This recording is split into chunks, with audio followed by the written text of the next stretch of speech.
Welcome to the Larry Kreider's Leadership Podcast. Larry is the author of over 40 books, the founder of Dove International, a worldwide family of churches and ministries in 6 continents, and has over 50 years of leadership experience. He and his guests will share inspirational leadership insights from their journey with God. These insights, gleaned from serving leaders in many nations, will transform your life and leadership. For more information on Larry's books and resources, visit LarryKreider.com. Welcome to the Larry Kreider Leadership Podcast. With me on the set today again, we have Charles and Ann Stock from Life Center, Harrisburg, Pennsylvania. Welcome back, guys. It's so good to have you guys back. Yeah, again, so glad that all of you are tuned into this today. Again, we learn these small things, these small changes we can make in our lives in leadership that will cause massive differences and increase in helping other people. We're here to serve and see the body of Christ build. But I've got lots of questions from my friends Charles and Ann. Fantastic time the first time you were on. Just want you guys to know that we have encouraged so many people to be involved in your church, your Life Center. It's such a major church where you guys host conferences, just focus on the supernatural presence of God. We love it. And thanks for your leadership and all that, for both of you. I know you're a team together. Thank you. So are you ready for some questions? Sure. Here we go. Yeah. All right. First question I have for you today is this. Let's talk about team building. And it's really 2 questions in one. What are some mistakes you made in the past? And then talk to me about team building, and maybe they connect somehow. Who knows? Talk to me. Okay. How did we learn to build a team? It was always modeled for us. Like, we got saved in the Jesus movement. Sure. The first church that we really worked in, I've only really been in 2 churches. One was this church for 10 years in California, and then the second was our experience here in Pennsylvania. But it was modeled both in the Jesus movement, and then the fact that our church in Pennsylvania we had a co-pastoring system. And the senior pastor, the father, it was a father, son, and I was the outsider. I wasn't really the Holy Spirit, but people would say that. Father, son, and Charles Stock. Yeah. And so that it was modeled because the father actually was kind of a type B personality, and the son was a type A. And I thought I was a type B. I don't know what type I am, but it was just modeled. And so when we came for 10 years. We came to Pennsylvania, and we ended up leading this very hierarchical structure that was called Word Fellowship, and we flattened it out. Just not because we thought we were experts, but it was just partly temperament. You know, like I'd rather do it with others. Sure. And so I think that's how it happened. And also, but I would say, we learned from the mistakes we made when we were young, even in California, about where we thought we were hotter stuff than we really were. Right. Ann didn't have this problem, but I would occasionally in that area. And then we learned a lot from the way we were mistreated. Yeah. And because I think it's a temptation of young leaders to feel like they're really important. Yeah. You know, because we have this whole identity thing. You know, are you an apostle, a prophet, a teacher, or a pastor?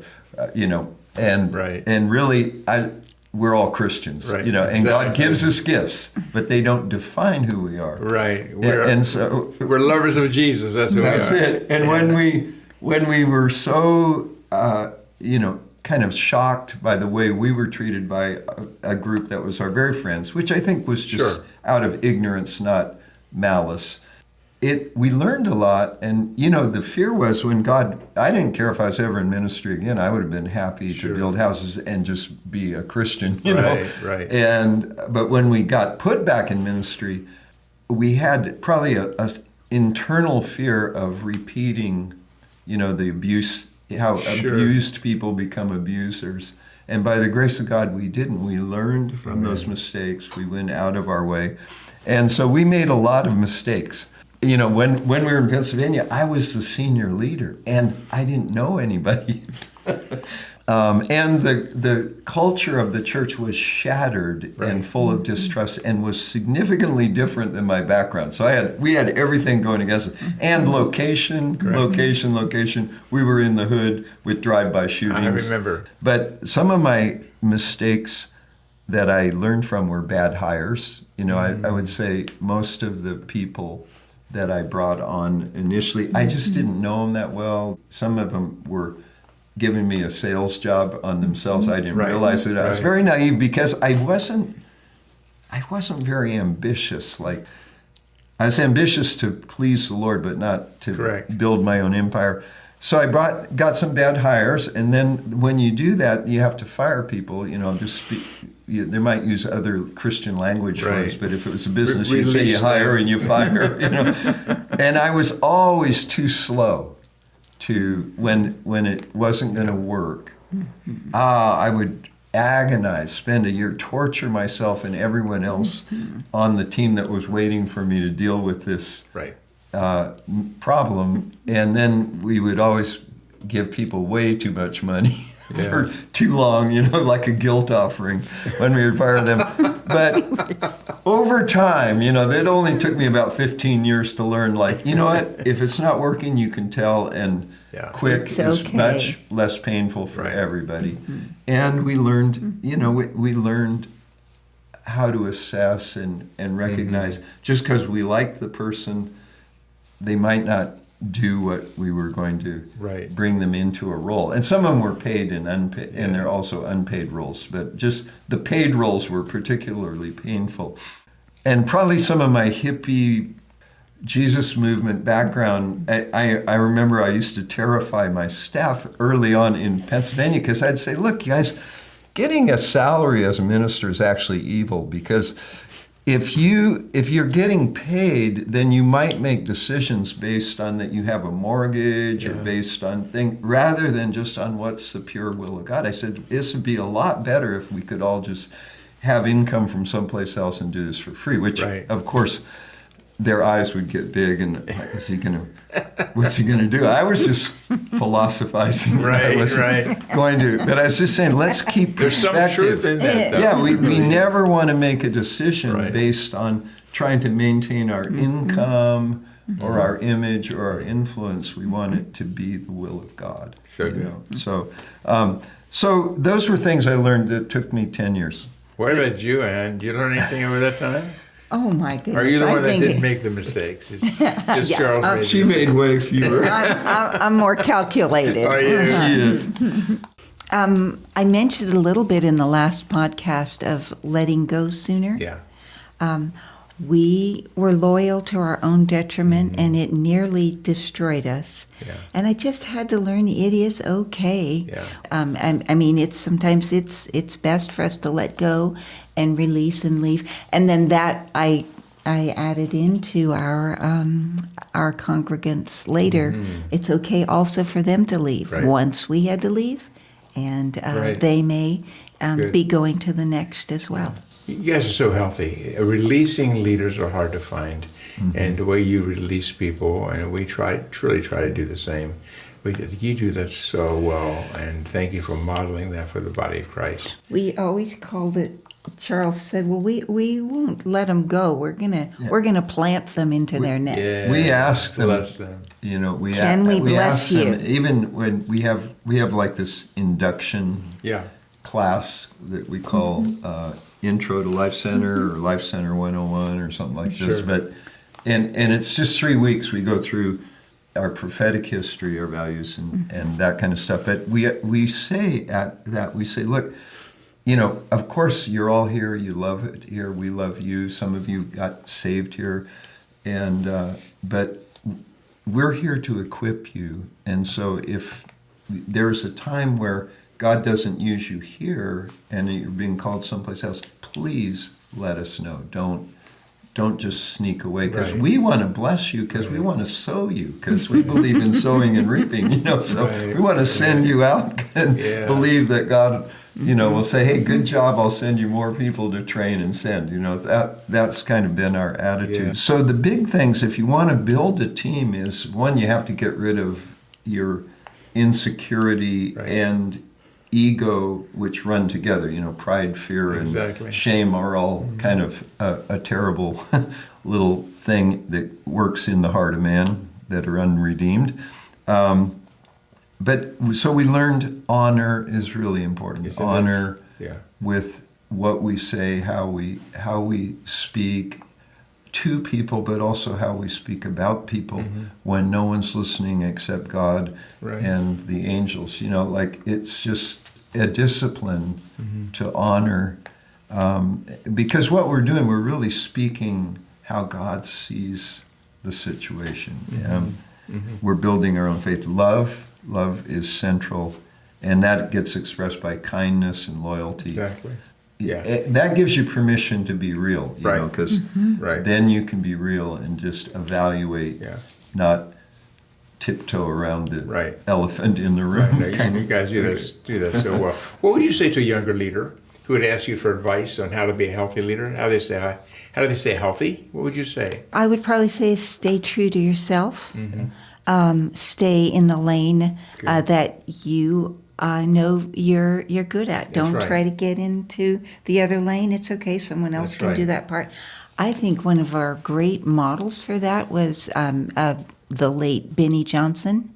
She stayed Yeah. true to herself in every did. situation relating to her children, and she's just a hero because she wasn't afraid to just really be Benny. So I'd say let Anne be Anne, and let Sure. Charles be Charles, and let each of us be Good. true to who we are. I like that. Charles, what about you? Yep, stay in love with Jesus and stay in love with the people around you, which Right. of course there'll be people around you that are easy to love, and there'll be people that are Right. not easy to Correct. love. Right. I would say don't settle. If my ambition is to be a pastor or a leader or a teacher or something, then when I'm doing that, I could settle and think well, I reached my goal. I guess I'll just retire now. Right. And so coming out of the Jesus movement, I went to this Assembly of God college, and I would meet kids, and I was like a year old in the Lord. Right. I was not a church kid, but so I would meet these guys, and I say, "Oh, what are you doing here?" "Oh, I'm going to be the pastor of the largest youth movement in the world." Really? I'd find out he was from some big family in South Africa that had all this, spiritual pedigree and stuff Yeah. like that. And I'd meet people like that, and they would tell me what they were going to do, and they'd say, "Well, what are you called to?" And I remember getting this question. I go, "Just follow Jesus." That was so simple, but actually, that's not settling for something smaller, because any quote ministry that I see for myself is much smaller than what Jesus wants to do in the world. So I'd say don't settle. If I could encourage, not everybody's a pioneer. Some are settlers, like they're called to help people have whole lives, but don't settle in what you've already done. Right. And stay a pioneer in personal growth, in learning, in discovery. Agreed. Anne already said it, but we have to be willing to walk away from our comfort zone, because I've not seen very many people be really promoted by God who stayed in their comfort zone. Right. There's usually, God calls us to things that we think we can't do. That's right. That is true, Charles. You hit it on the It's nail. a qualification. Yep. God calls us to what you say, I'm going to fail at this, and that's probably the thing that you'll host the Lord in. Well, it requires faith. Yeah. Without faith, it's impossible to please God. Yeah. So obviously, we're walking in faith.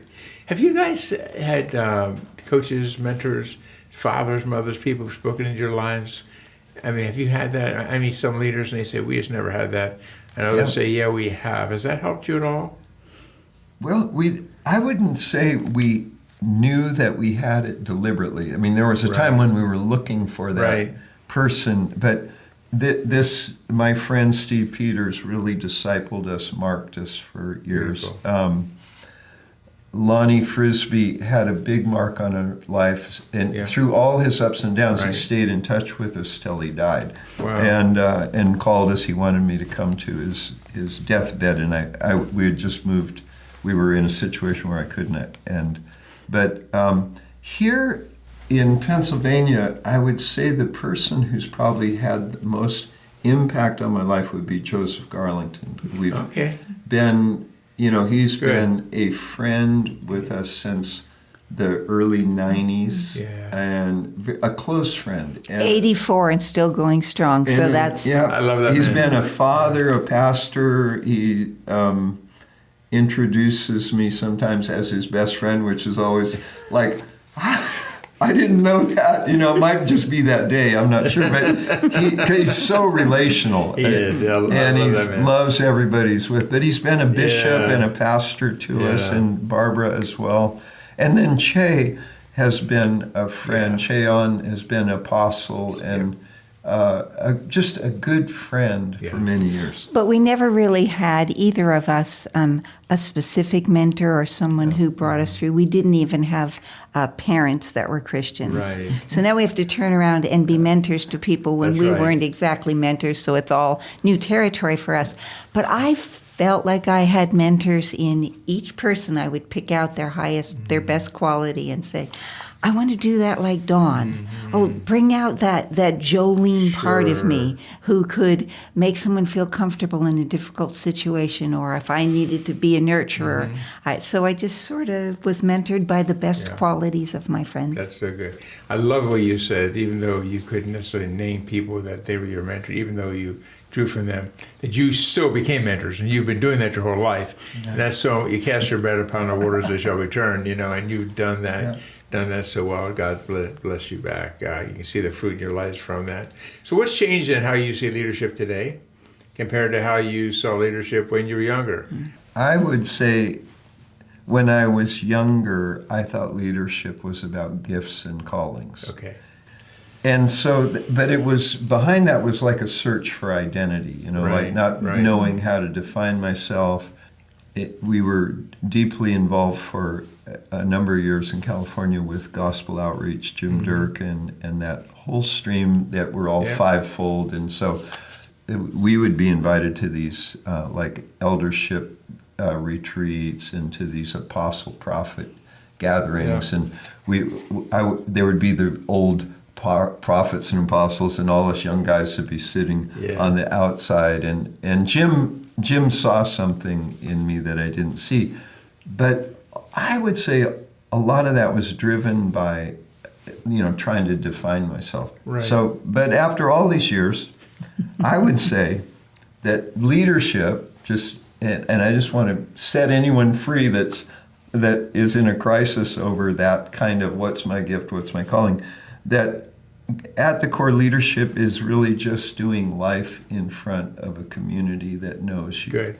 And being available, which is, I think this might be one of your books you wrote. I remember reading it. I think you wrote it on the people are looking for spiritual dads and moms. Yeah, the cry for spiritual fathers and mothers.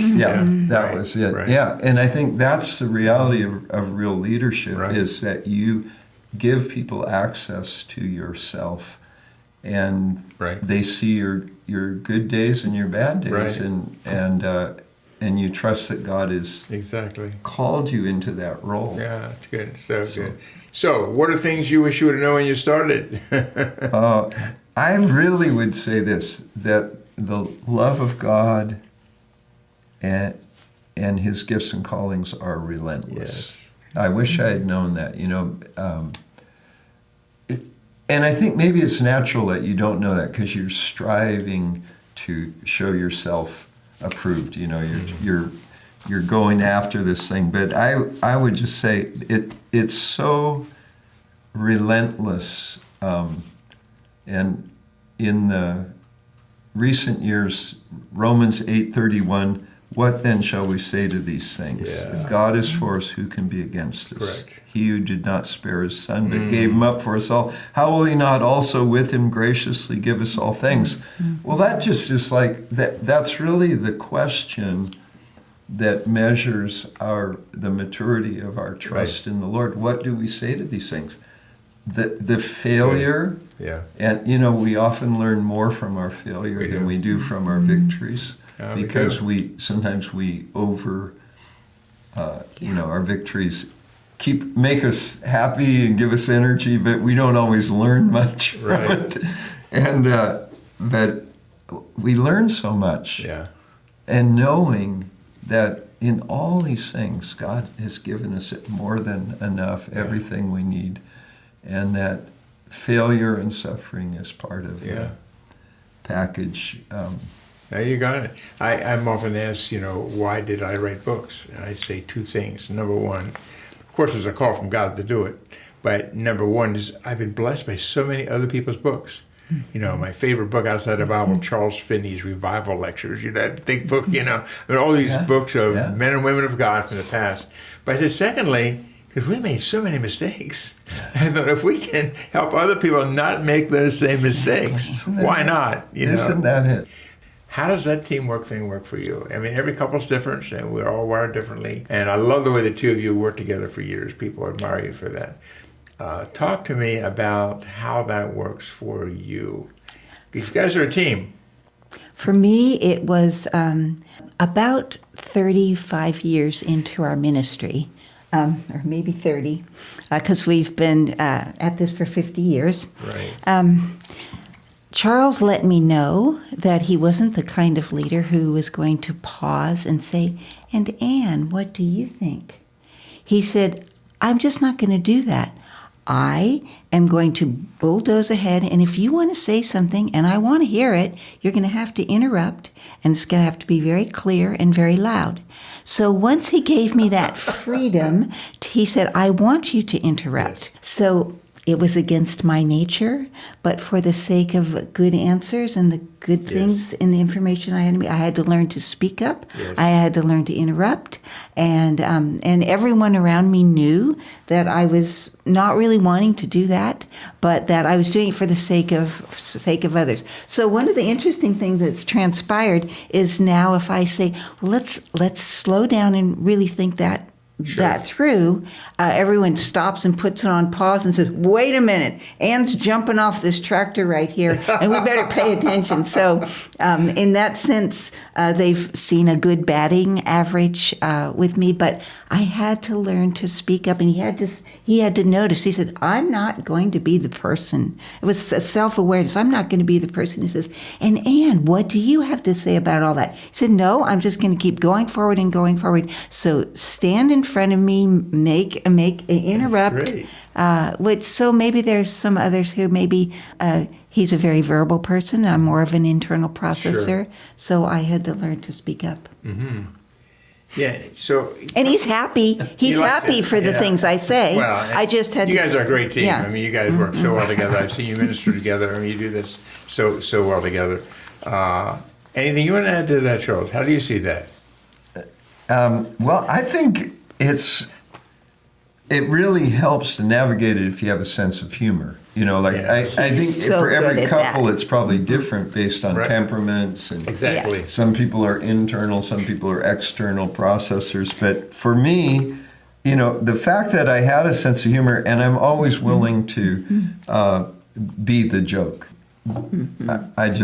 I had a mean older brother, and he was a real blessing to me. Actually led him to the Lord before he went to heaven, but it taught me to be a comedian. Sure. It taught me to make lemonade out of lemons. And all his friends liked me and thought I was funny, which bothered him. So, and I mean, just this is like boyhood dynamics. But I think because I can see the humor in something, so rather than being threatened by your wife speaking up in a meeting or something, which some people might go, "Why did you do that?" Or he calms everyone down with his humor. Laugh about it. I shout things from the floor, and he's totally happy and makes jokes about it. Yeah, and really, like once in 100 times when she's wrong, then I get to say, "Oh, I don't agree with that," and everybody laughs because usually I do, But that's like that doing life in public, It's kind of like, exactly. And you're actually modeling something that sets people free. Mm-hmm. If you have humor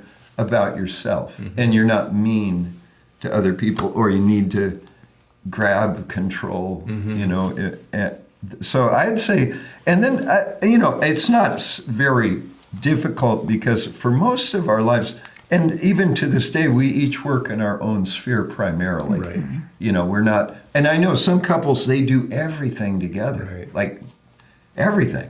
Yeah. And it's awesome. This would drive us crazy if Right. we did it, because we're so different. You have a clear, keen understanding of who you are and how God wired you, and each of you. And because of that, you can do it together in a way that honors the Lord and honors one another. Yeah. I think it's fantastic. It's really important that couples who are both leaders working together understand that. Yeah, they have to work out. And then, but something that has changed, which Ann alluded to, is that in recent years, we share executive core team input. And for much of our life, Ann was the mom, and she was really involved in that. And then pretty much she did women's ministry, and she would do some teaching on topics that she was really great on. But I don't know how long ago we started having, we call it our XO, it's like a core team. About 12 years ago. 12 years ago, yeah. Which is a So we small came amount in. when you count 50. So Right. And so that was a learning curve, and I basically, I welcomed her into that by being quiet. Okay. And not, because it was new and it was challenging to me, because I was used to being in charge and saying, here's where we're going, this is what we're doing. And said, well, I think we should think about that. And so actually, the rest of the team enjoyed that. So that was, but anyway, so we've worked that out. And I think we make room, we honor, we defer. You do, and you do that so well. Yeah. Charles, you wrote the book Glow in the Dark. Yeah. Why should someone read this book? Living in God's creative energy and supernatural joy. Why should someone read this book? Well, one is that we're all called to shine. This is like Philippians. He says we shine like stars in the darkness of night, and by that we show we're the light of the world. So glowing is our nature, and we're in a dark world. So that's the title. I love the way in the back of the book you're glowing. I like that. It's fantastic. It's hilarious. It's great. But the reason is because it acquaints you with the supernatural encounter realm with God, grounded in Scripture. A lot of it's the story of how I came to the Lord, and then it's the lessons we had after the Lord. Yes. But they all, God deals with us all. And I just encourage anyone that you haven't had encounters, or you haven't learned how to stay present in His presence, or how to love the core of your being. There's some practical things there, but there's a lot of fun stories on the way. Great book. Glow in the Dark, Living in God's Creative Energy and Supernatural Joy by Charles Stock. Buy that on Amazon or wherever you buy books. Check out the show notes today, and you can learn more about Charles and Ann Stock. You can learn about Life Center. I want to have you back one more time, because there's one whole area we haven't touched, and that's the whole way you have learned to build culture. That's a key truth that I want our listeners to hear. And we'll talk about culture, how you've learned to build culture, how that's important in a growing, healthy church, and it's going to help a lot of people. Okay. Guys, thank you for being on the podcast today. It's so good having you. Larry, we love you, and it's just fun to be with you. It's great being with you, man. We've had great times together in the past. It's great to catch up again. And again, we'll see you next week. And remember what we do here, we learn the stories behind the stories. We learn those simple things we can learn in leadership. They're often small things. Now, if we obey Jesus and make those small changes, we'll see massive changes happen, not only in our lives and our loved ones, but the lives of those whom we serve and in the lives that they serve. So God bless you, and we'll see you back here on the podcast next week. Thank you for listening to Larry Kreider's Leadership Podcast. If you want more information about any of Larry's books, daily devotionals, small group resources, or any other teachings, go to larrykreider.com.